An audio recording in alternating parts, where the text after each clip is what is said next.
करायचं असं मी सांगत नाही. मी साहेबांनी जर बोलले कोण असेल तर बोलतील नक्की, पण हे काय तेवढे कॉन्फिडंट लोक नाही ते. चला चला चला मागे चला मागे चला प्लीज मागे चला प्लीज मागे चला.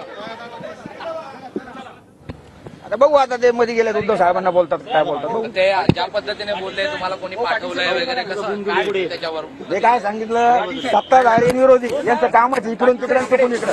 आम्ही समाजासाठी भांडतोय, आमचं आम्हाला माहिती काय. आम्ही काय आमदारकीसाठी खासदारकीसाठी आम्ही भांडून राहिलो. मराठा समाजाला या ठिकाणी ओबीसीतून आरक्षण भेटा म्हणून आम्ही भांडतोय. नाही भेटले अजूनही जरी त्यांनी भेट नाकारली तर पुढे इथेच बसणार आम्ही, काय इथेच बसणार. हे निवेदन आणलेलं आहे आम्ही उद्धव साहेबांना देण्यासाठी बरं का. उद्धव साहेबांनी जर निवेदन नाही घेतलं तर आम्ही ह्याच ठिकाणी बसू. पोलीसवाल्यांनी अटक करावं नाही तर काय करायचं करावं, आम्ही हटणार नाही इथून.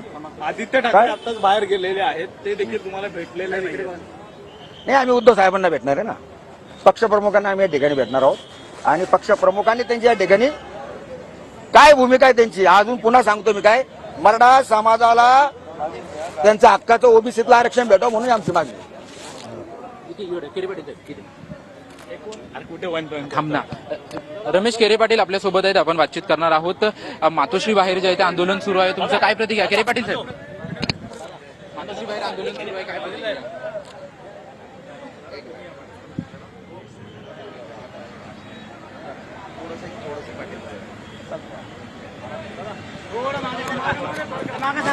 Hello hello hello.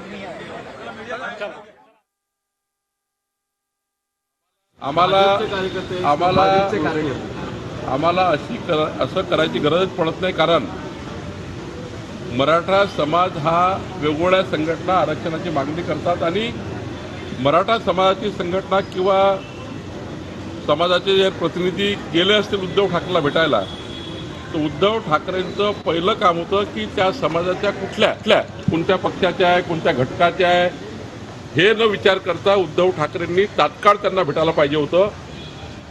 ते का भेटले नाही याचं कारण स्पष्ट आणि स्वयंस्पष्ट आहे. उद्धव ठाकरे हे मराठा आरक्षणाचे खरे मारेकरी आहेत.